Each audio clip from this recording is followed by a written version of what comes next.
So we had in the breakout groups 3 questions. What's the thesis of the reading? What's the role of religion in establishing the myths and stereotypes about African people? And then what were your thoughts on the cursive ham?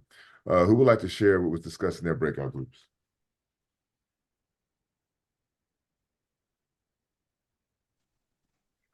Um, in our group, we discussed how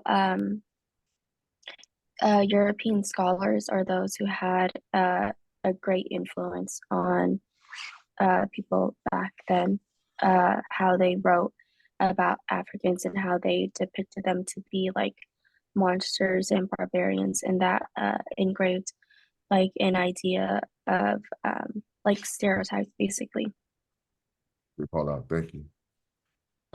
Anyone else? What was the thesis of the reading?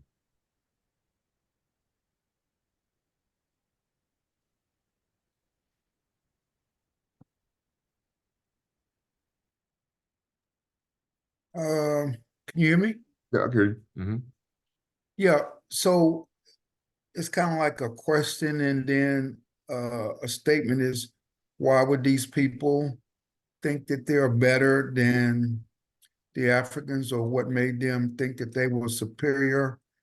And so that goes to, even though I didn't read the entire reading there, in my mind and my intellect, it goes to their uh,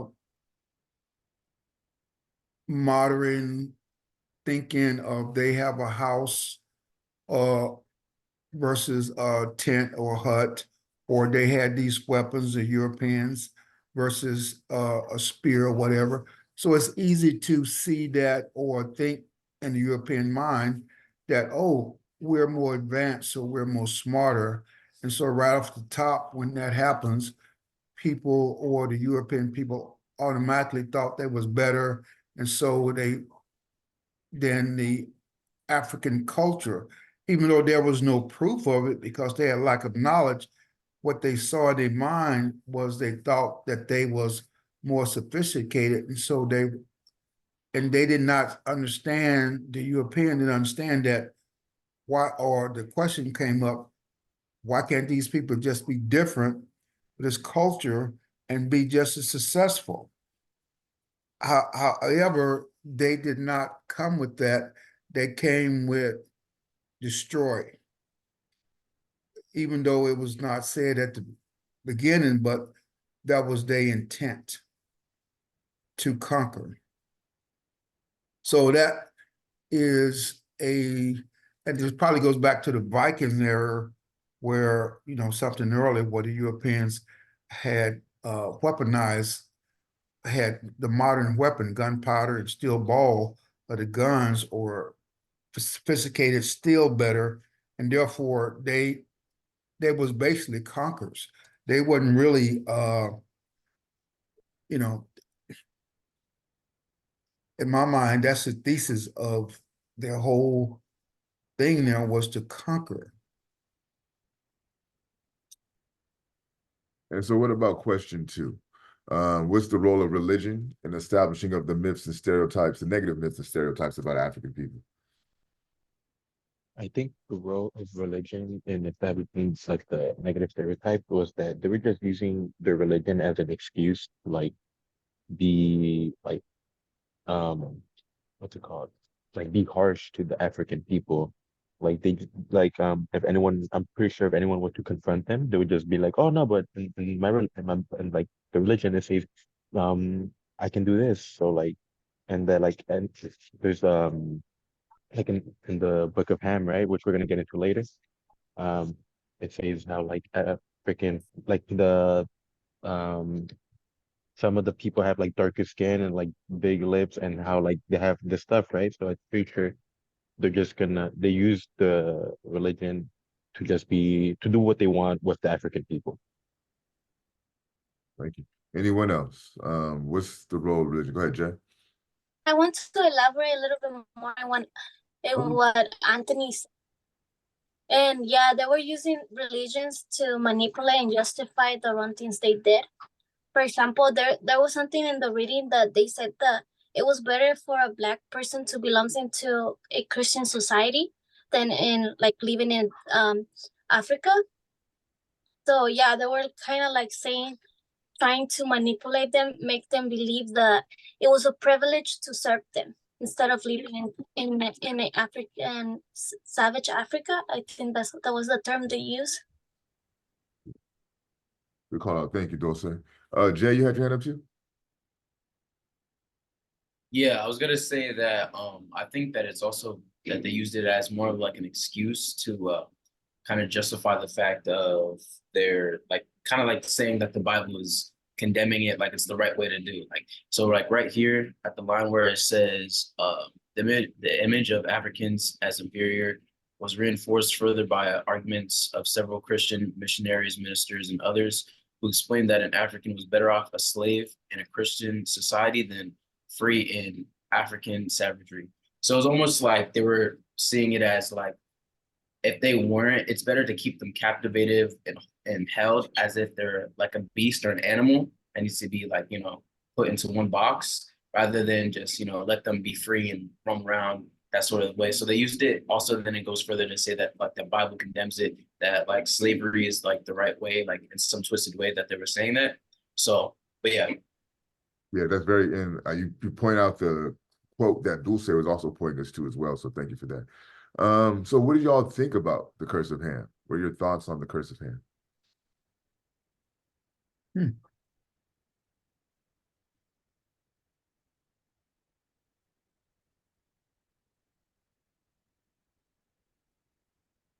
We talked about in our group that it was obviously very destructive and damaging.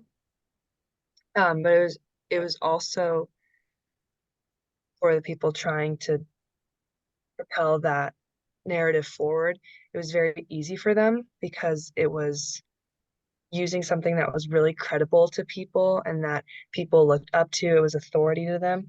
So it was very easy to get that story across because people were looking for that on how to view other people, view their life. So it was like almost like quote like an easy way to get that out. Anyone else? Thoughts on the curse of Ham? So the curse of Ham, the question, is that true? Or is that something that the Christian faith believed to be true and set in the motion to lower people or give them the idea that they're better or things in the future is better because they label, once you get the idea that a person is cursed and you spread it, you know, it goes down to their belief system. Do they believe that? And once they say, yeah, I believe that's true, and they have no evidence, yet it's been spread. Yeah, and to their point, right? You could look at the historical experiences of African people, if you, depending on what kind of history of African people you've learned, right? And you could say that their historical experiences justifies the curse, right? Like what we've been through, well, damn, they look like people who have been cursed, right? With the inappropriate type of lens, right? With the wrong lens, you could see it that way. Yeah, so good. It seemed like you all had a fruitful conversation in your breakout group, so that's good. How I kind of want to frame this conversation on the reading today. You were littered with information the first 2 weeks about like who African people truly were, right? And for some of you, you may have had the question, well, like if this is how things started off, how do we get to where we are now, right? Or even the thought that these people who I'm learning about in week 1 and week 2 seem vastly different from the African people who I'm presented on a regular basis, right?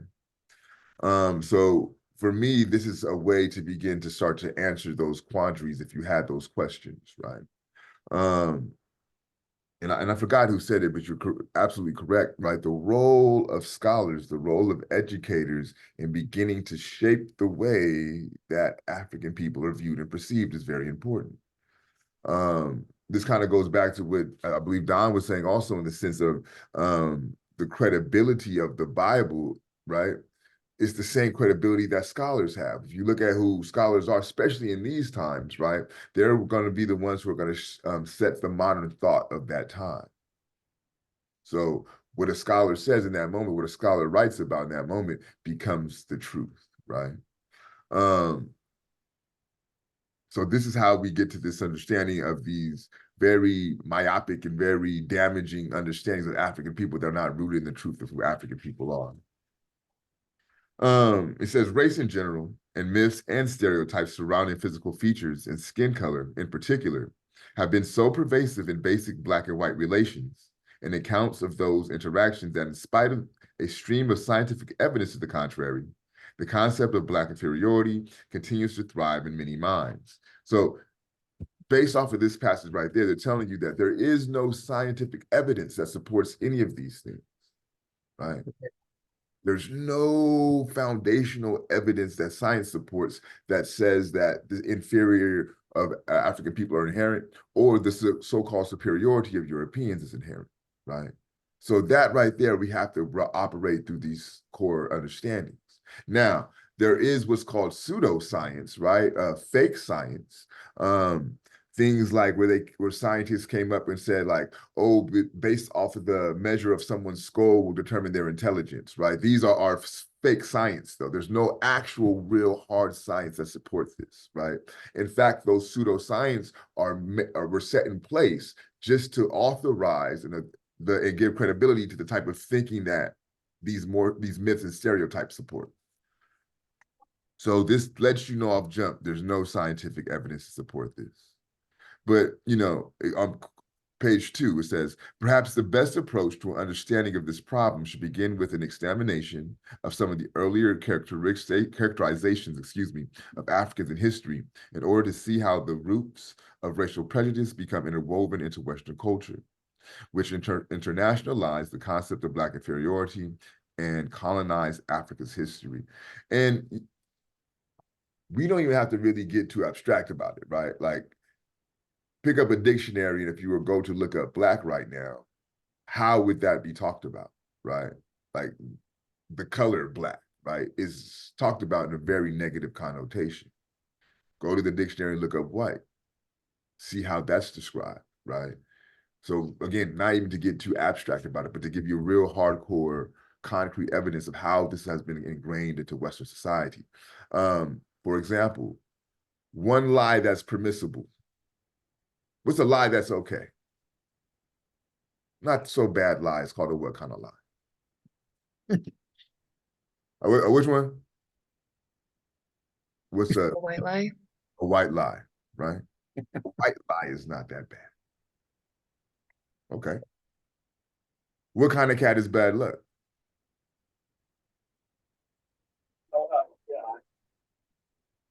I'm sorry. A black cat. Right? Black cat, perfect. So you see, even in our linguistic terminology, we already have placed it the negative on the Black, the positive on the white, right? So again, this is what they mean when they say it becomes ingrained into Western culture. You don't even think about that shit. You just automatically assume it to be true, right? The white knight rides in to save the day, right? It's embedded into our lexicon. This part of the passage I have to push back against. I don't necessarily agree with this.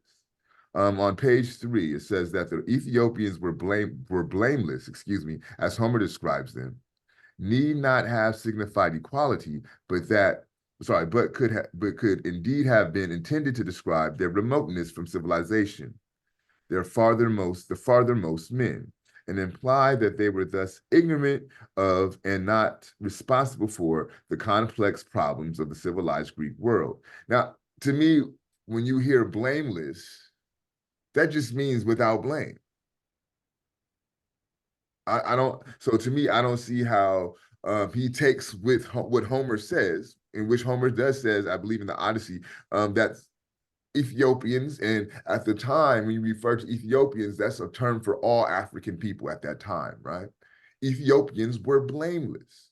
So if something comes up missing, who you would not blame is African people, right?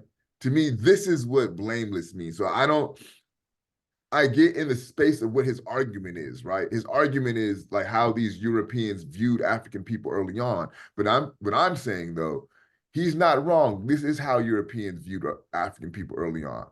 But in the way that I define and I interpret blameless, right? There was a time that African people were viewed as blameless. Just like I told you on the first week of the semester, right? There's images of the Pope praying to a Black Madonna and baby Jesus, right? There was a time in the historical epic that African people and African Black-skinned people were viewed as divine. So I don't know. Again, I just don't agree with this, but I understand why he's framing it this way for the sake of his argument, because his argument is talking about how European people created these negative stereotypes, which is true. But to me, the honest truth is, when he's talking about the blamelessness of Ethiopians, of African people, it's because at a time, no one found fault in them. And you know from the readings of like Ptahhotep and concepts of Ma'at, right? How it could be such that these people were considered blameless because they believed in truth, justice, harmony, balance, order, reciprocity, propriety, right? They practiced the things like meter nefer, good speech, right? So to me, this is why I have to push back against that. And I also want to point this out as an example to say to you all, you don't have to agree with everything that you read, right? Like some of that shit ain't gonna rub right. Some of it won't be right, right? What becomes important is the ability to cross-reference. If you see something, right, you see a claim made, where can you find something else that supports that claim? And for me, a cross-reference is two separate sources, right? So if it says this in this text, does this text support it? And does this text support it? If so, boom, that's something that I could believe, right? This is how you must begin to cross-reference. And I have to say this, not to be like an old head or to be on some generational shit, but just like to talk about it, right? Where our society is now, we are proliferated with uncredible information. Does that make sense? We are inundated with uncredible information. So the capacity and the know-how to cross-reference becomes highly important. Because if not, you'll be trapped in a world of stereotypes and myths, right? You'll be trapped in a world of misinformation. So you have to go get the source. Twitter, or X, or whatever the fuck you want to call it, right? That's not a source. Books become important. You got to be careful when you get to a situation where they're starting to ban books. What they're doing is limiting information, right? So if you can't get access to information, then they can feed you whatever they want, right? So you have to know how to cross-reference. The contribution of the notion of barbarians, right? The contribution of the notion that these people are civilized, right? These are some of the things that also create these myths and these stereotypes, this notion of primitiveness, right? But again, also think back to what you know and what you learned about African people thus far in this semester, right? Think about the values that they espouse as it pertains to how to treat one another, right? What to do when you're in a dispute with someone, right? So think about those things and allow those things to brush up against what you read as far as these stereotypes, right? Primitive, barbaristic people, right? But what their value is peace, what their value is knowledge. What Don astutely points out to us, and others point to, right? The fact that they came to destroy. They came to conquer, right? To me, that's more barbarous than a people who are seeking peace, than a people who seek to end strife, right? And then we get into the curse of Ham, looking at page 5. Yeah. Go ahead. You gonna say something, Don?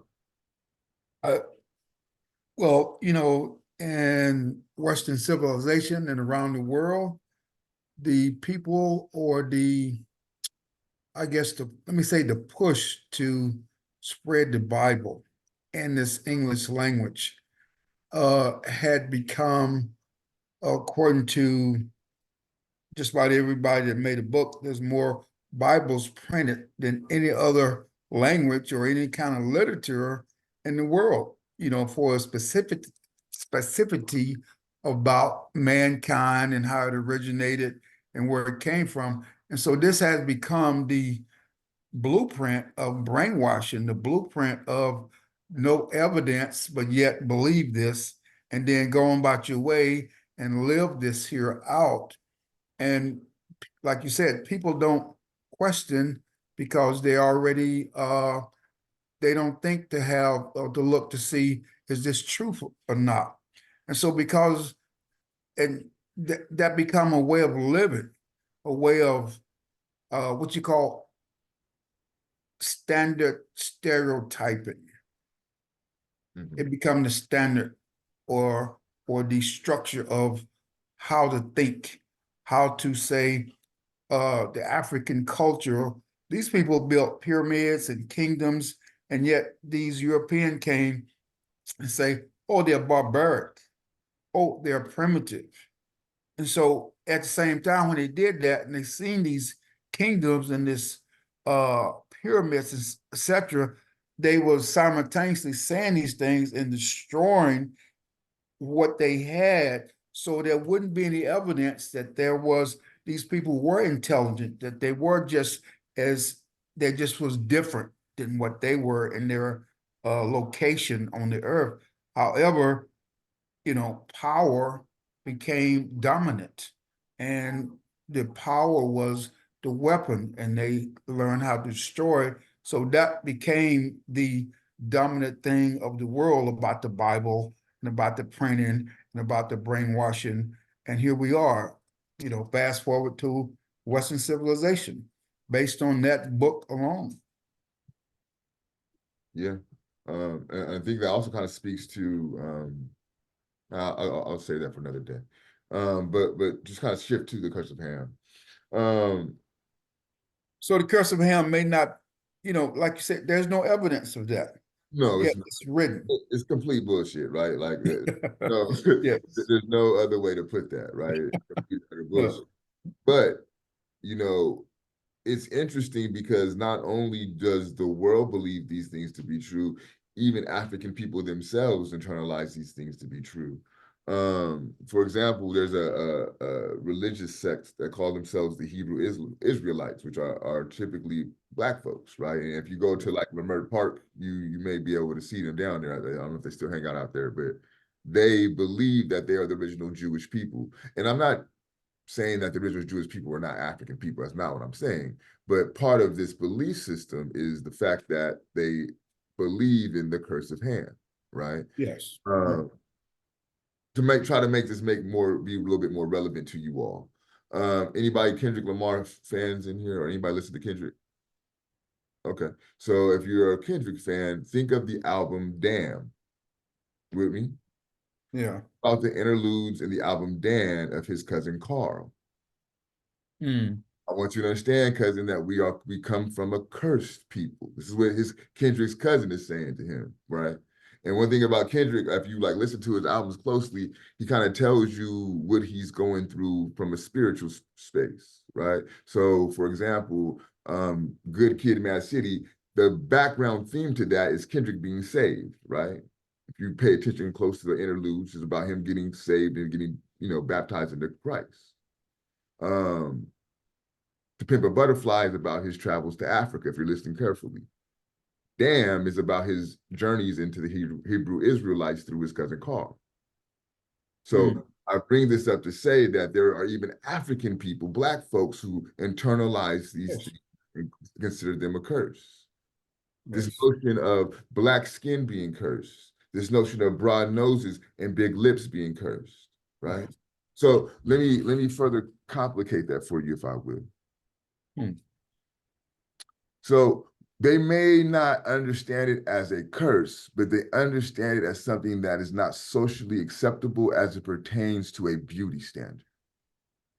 So Yes. what you may do to try to remove yourself from that curse in a certain way is what? Get a nose job. Now, what's interesting about the nose jobs are they never get a nose job to make their nose look blacker, right? They always get a nose job to looking more slim and angular, like who? Europeans, okay? Check out this phenomenon that's going on in Jamaica, that's going on in certain parts of West Africa called skin bleaching. Yes. Better yet, I'll do you one better. Anybody familiar with Sammy Sosa? Yeah. Give me one sec, just because y'all might not know what I'm talking about. Hold on. The baseball player. Yes, yeah, and you know what? I realize also, Don, like I'm older, and you're a little bit older, so they might not know who the fuck Sammy Sosa is, right? We're talking about some shit like they know, but they might not know. But you just to kind of drive my point home.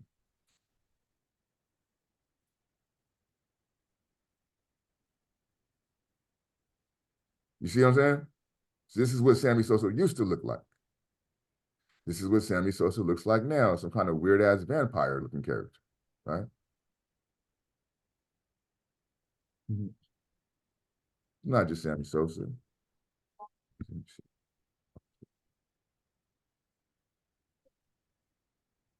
This is what he used to look like. Bob's Cartels, a reggae artist, dancehall artist. This is what he looks like now. Right. I hate to do it to you, but let's keep it a whole bean, though.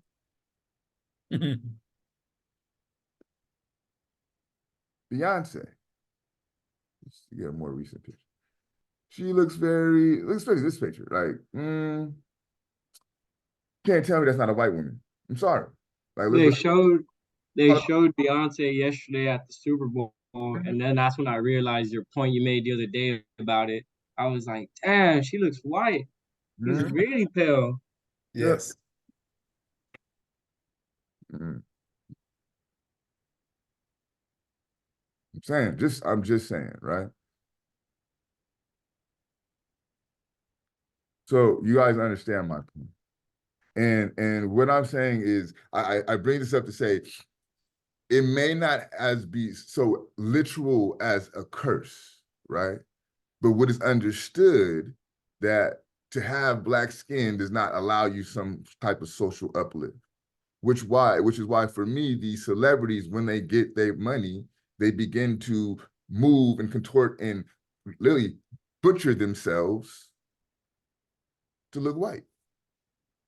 Right.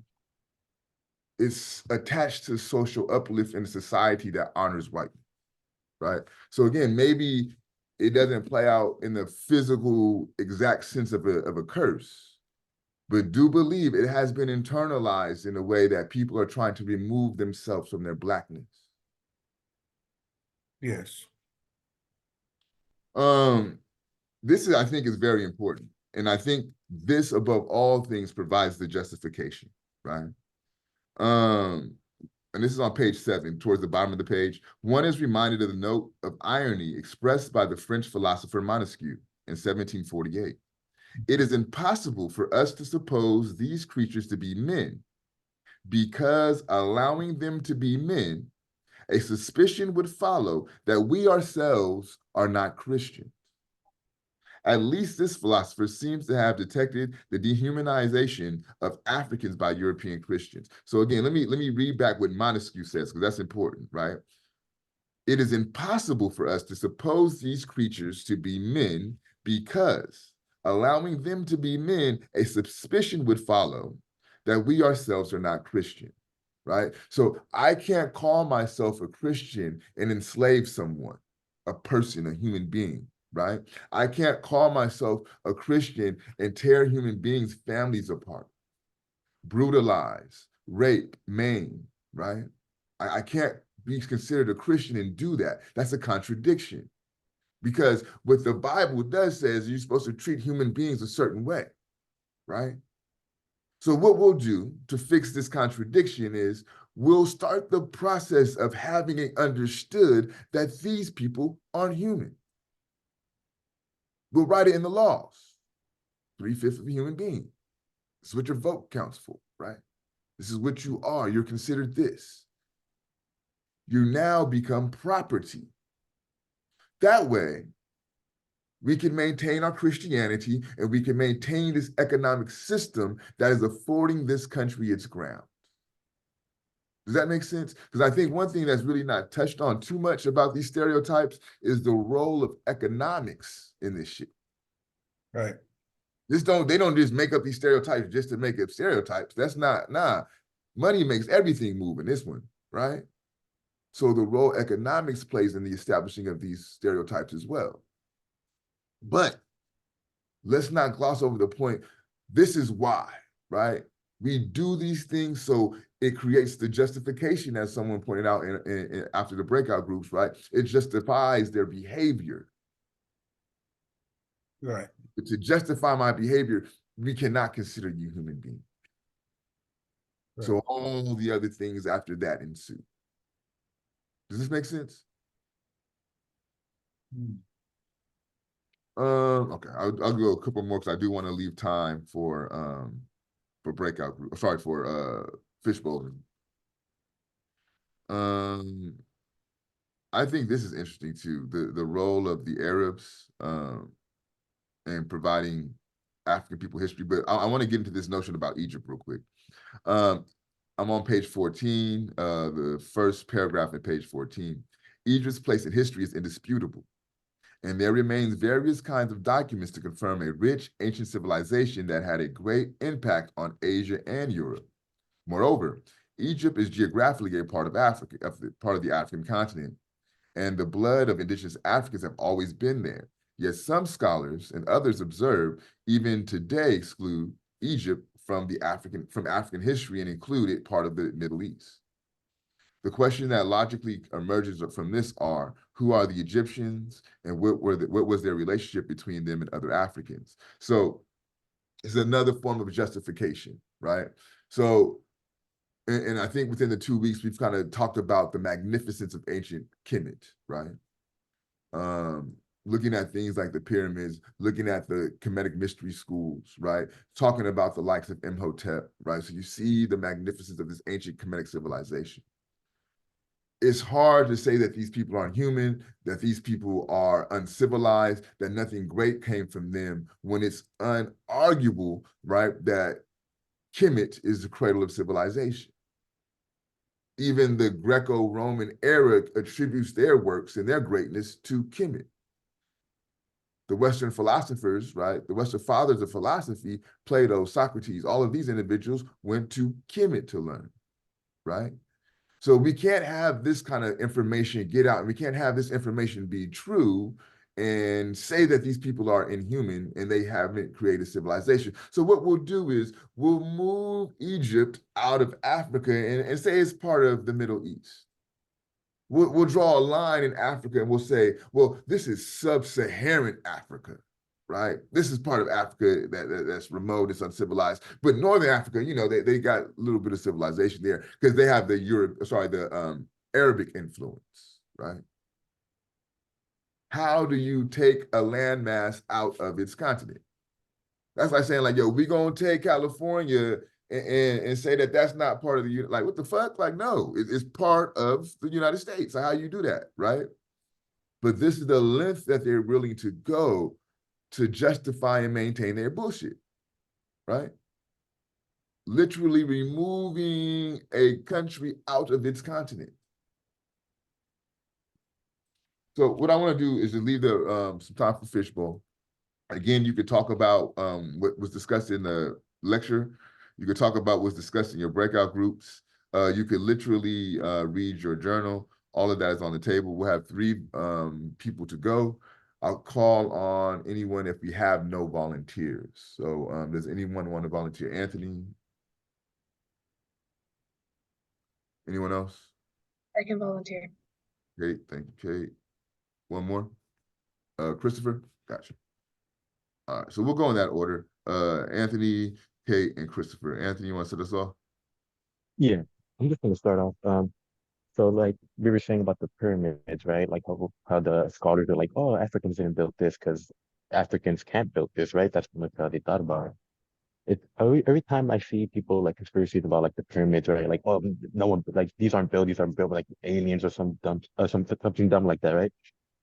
They never seem to question like the pyramids built in Latin America or those type of pyramids or those societies, and it's always like, oh, like they see them, they're like, oh wow, these people were great.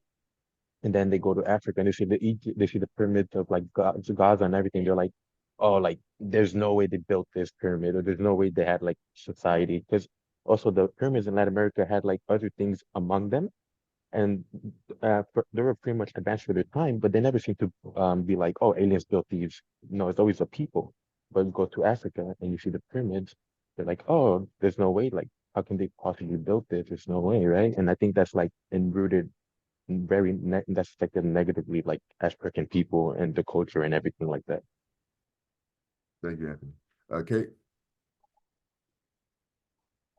I wanted to talk about on the last page where it goes into talking about how the efforts to redress these issues and how they're trying to claim back their, like it says, intellectual redemption of Africa and African peoples.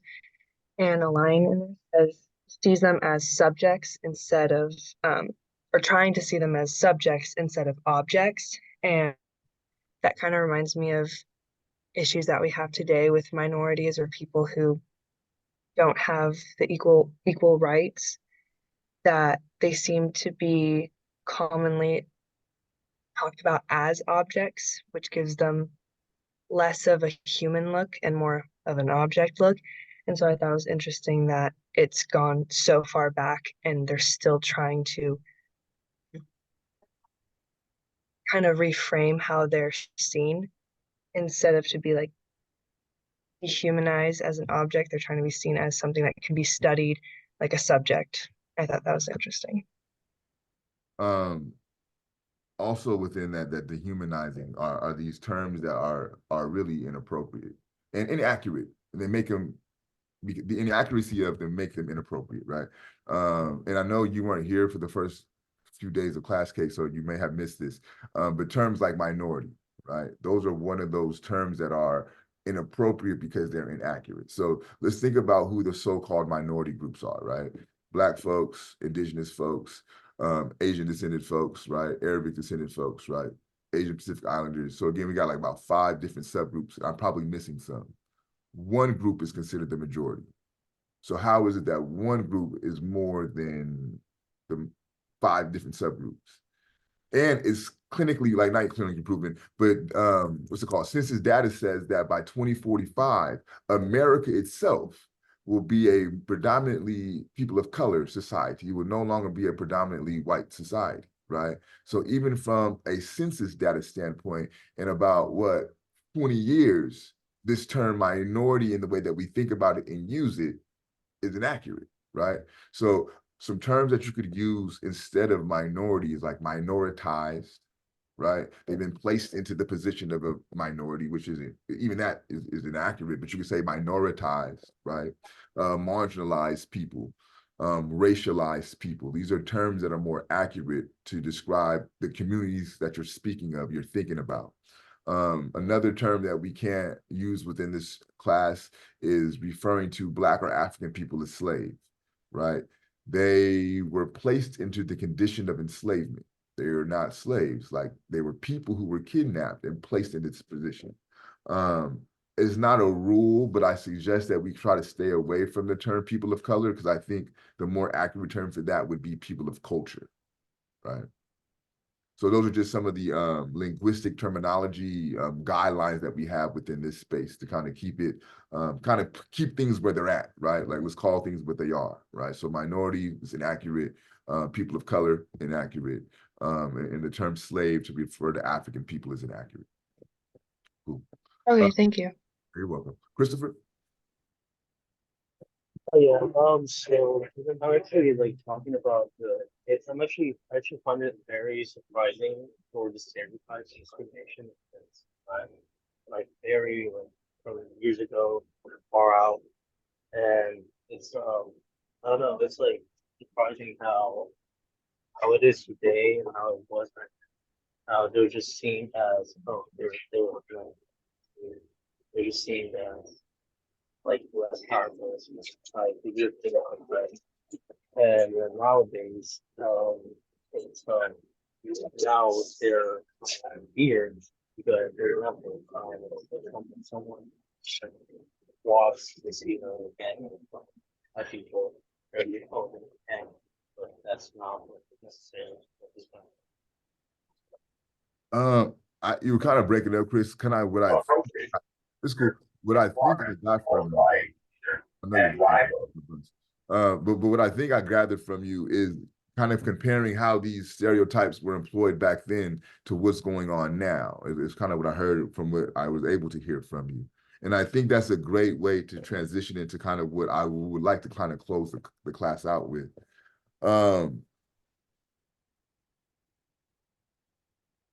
Let's be real, right? You ain't got a lot of me, but don't lie to yourself, right? These stereotypes they're historical, but they still come out to play today, right? And a lot of y'all, just even in this class, right, have internalized these stereotypes about African people. And it's not your fault. You're a byproduct of this world. Your news outlets confirm these stereotypes. Your entertainment outlets confirm these stereotypes. What happens, so much so that even some of the Black folks you may know confirm these stereotypes because they also exist within this world. Right. Nothing exists in a vacuum. Nothing can be isolated from the circumstances and the environment around it. So while you study this, don't think of it in abstract terms. It does no good. It does Black folks no good, it does you no good. The question in the project becomes, how are you still maintaining and exercising these stereotypes? What stereotypes do you carry about Black folks? How do you feel when that big ass Black dude get in the elevator with you? Call it what it is. Because here's the thing. That's how I know it happens. And it may not be you, but this is how I know these things happen because I'm a big ass Black dude. And I know what happens when I get in the elevators, right? These stereotypes still proliferate. So we can think about them in a historical context because we read about them in a historical context. But what's important about historical context, oftentimes they exist in our now. And when I'm talking about this, I'm not excluding the Black folks in the class from the conversation because again, what happens is you begin to internalize these stereotypes. One of the ways I can think about that being true is how Black folks call themselves nigger, right? Is that not an internalization of the stereotype? But what's so crazy is Blackness is so cool. Now everybody call themselves niggas. Isn't that funny how that works? But my point is, allow this information to shape you. Don't try to theorize this in the sense that it does not become practical to you in your experience. How do you manifest these stereotypes? How do you maintain these stereotypes? Once you're able to come to terms with that, then you can begin the process of upending and destroying those stereotypes. Mark, what you thinking?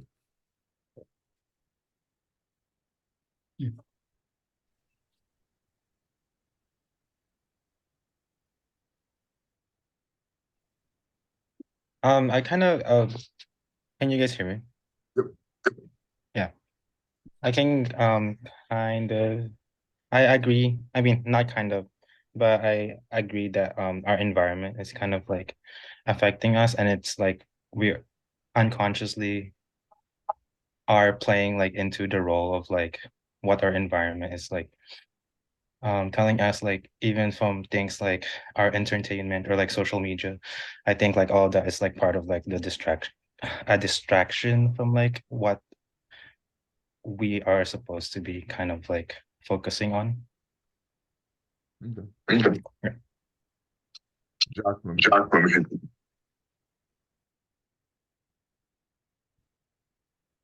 Jocelyn, what you thinking? Can you hear me? Yeah, I hear you. What was I gonna say? Sorry, I was gonna add something, but I can't remember.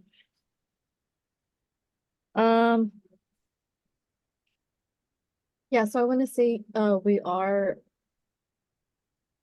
like we don't want to accept that we are taught into those stereotypes. Um, we are like, I don't know. Sorry, I'm kind of having a brain fart. Yeah. So from what I heard what you said so far, it's hard to, you don't want to accept the fact that you are kind of born into this world that produces these stereotypes, but we are, right? Yeah. And again, that reality allows you to begin to dispel those stereotypes, but you can't ignore the fact or act like you're not. Yeah. World. Taylor, what you thinking?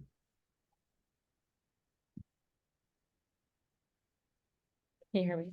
Oh. I think that it's a lot about social media and how like the way that like the apps that we use now and like just like trends and like basic things like can really shape the way others look at Africans and like the differences between people and like especially with like celebrities, like I think that when celebrities show like things like plastic surgery or like just anything like that, like if a celebrity does something and like the trend goes on, it's just so quick to that everyone just hops on the trend. It doesn't think about like the background or like who it could be affecting or stuff like that.